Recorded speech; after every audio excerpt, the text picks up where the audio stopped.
The PAP government doesn't own the land in Singapore. This land belongs to all of us here.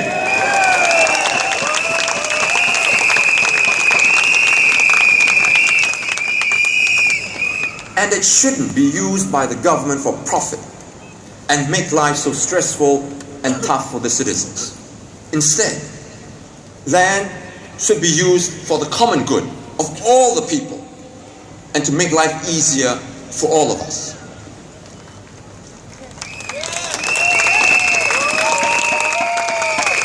I mentioned in Hokkien just now that just the day before I had visited Ghim Moh, and I spoke with a group of older ladies sitting in a coffee shop at the foot of SDP block.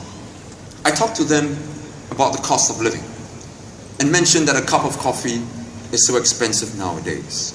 One of the ladies there, she pointed to a glass of water sitting in front of her and said that cost her 30 cents. Imagine that, a glass of water and the coffee shop charges you 30 cents. I don't blame the owner of the kopitiam business because he or she has to pay for rent for the lease of the shop, which is owned or managed by the government. Again, it is the PAP government that is profiting from Singaporeans. And clearly, the government continues to get richer and richer using the land that belongs to us. And at our expense, especially those who are the lowest income groups. Take for example, the case of a man by the name of Tan Ji Suan, an odd job laborer. The man had difficulty taking care of his polio wife and children with his meager income. He worked and saved enough until one day he finally managed to save a few $100s, enough to buy his wife a bed that made it less of a struggle for her every morning to get herself up because of a polio. The family could afford little else. The pressure and humiliation of not being able to provide for his family got the better of him. In October 2006, he killed himself by jumping in front of an oncoming MRT train. As I mentioned last night, even the middle class, or the sandwich class, as we call it, is getting badly squeezed by the rising cost.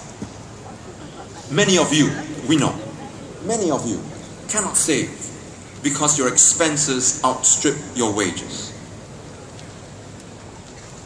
As a result, many Singaporeans have to work harder and harder just to stay at the same spot. All this exacts a social cost.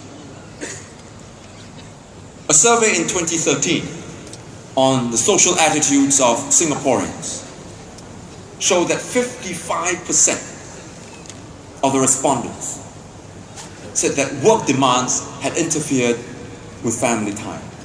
This is up from 47% in 2009.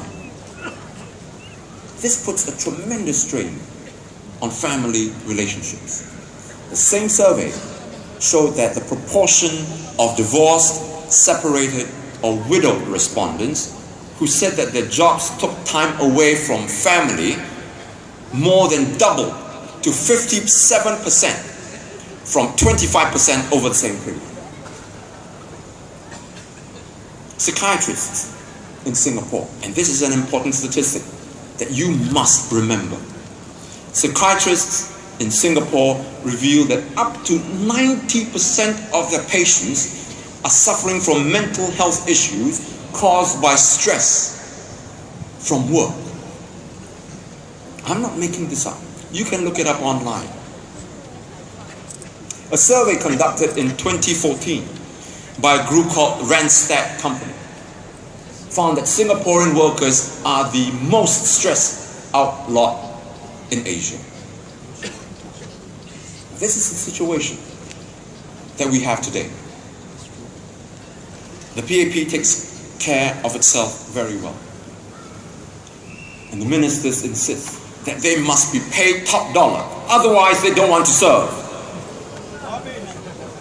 In 2012, Ms. Grace Fu, the PAP candidate for this constituency, in reference to the cut in ministers' pay after the last GE, she said, and I quote, "If the balance is tilted further in the future, it will make it harder for anyone considering political office," unquote. Shameful!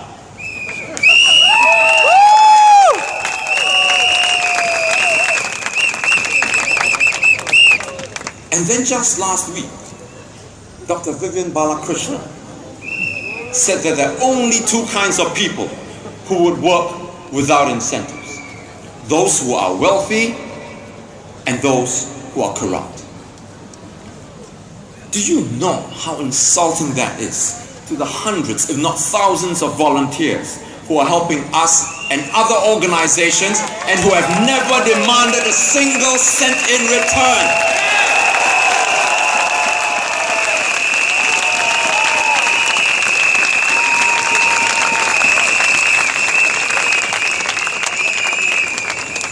But then, when it comes to Singaporeans, every time you tell the ministers to take care of us and those from the lower income groups, they tell you that that will ruin the work ethic and worse, bankrupt our country.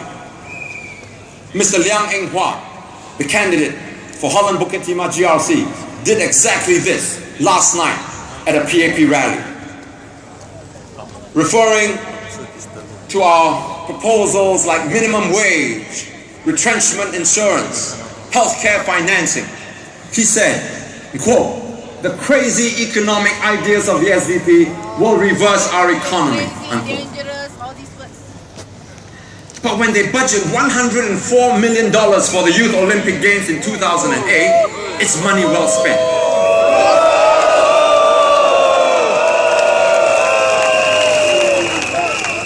Dr. Balakrishnan, who was the minister in charge of the games, went on to blow the lid of the budget and spent another $300 million on top of the original amount that was originally budgeted.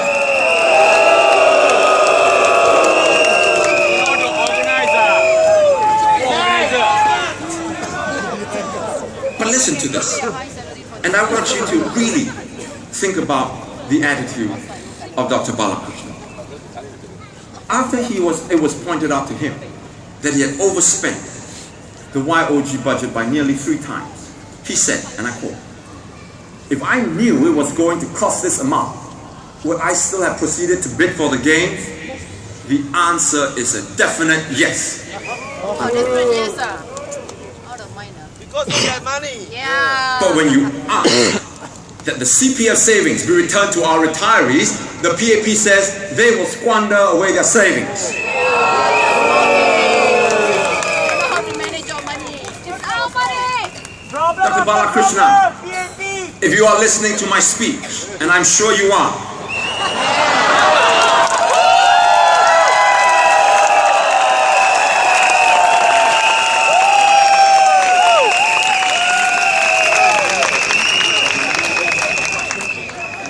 you have absolutely no moral authority to tell Singaporeans that they will squander their savings when you expand the YOG budget by $300 million.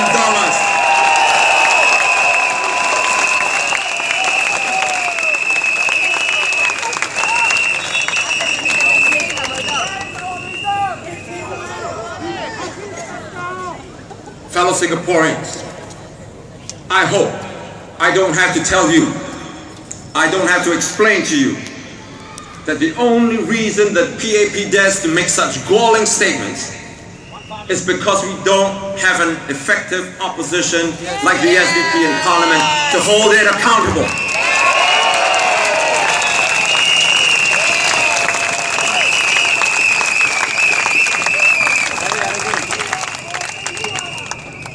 Have we become callous and immune to all this? we shrug our shoulders and we sigh a sigh of resignation and say, bo pian. What to do? Ching hu, like that one. He can make the change. We can make a change, yeah, right? After a while, it even ceases to bother us. We've lost the ability to feel outrage at life's injustices. We see the number of poor growing in our very midst.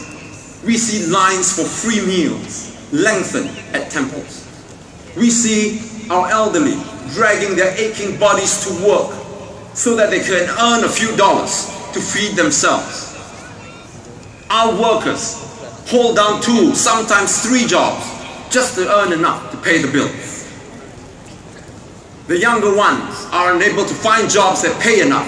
Their dreams of buying a flat and starting a family made exceedingly difficult to realize. Well, I'm here to tell you that we are not helpless. We can do something about it.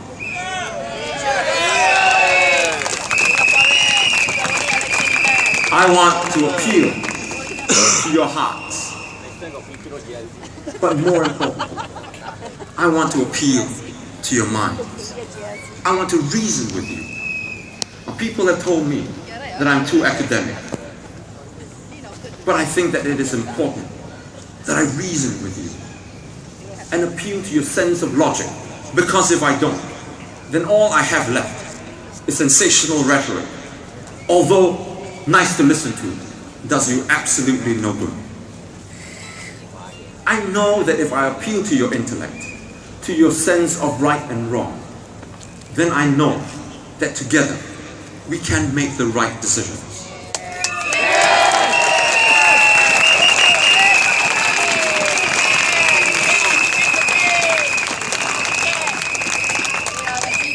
I have another reason for appealing to your intellect.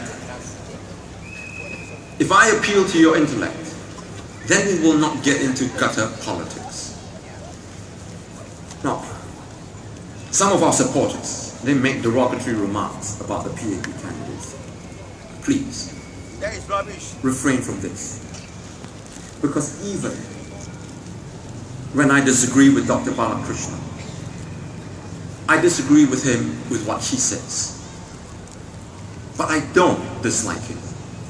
We went to the same school. He was 1 year my senior. But I had great admiration for him. Even when he was in school, we were in school, and he was a school debater. I remember watching him and former PAP MP Mr. Davinder Singh when they were school debaters. And I was thinking, wow, I want to be able to speak and debate like that. I'm sure his colleagues, Sim An, Christopher D'Souza, and Mr. Liang Eng Hua, are also not bad people.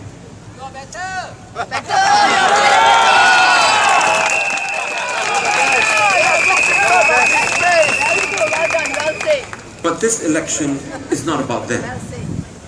It's not about Mr. Lee Hsien Loong, although you see his picture all over the Singapore.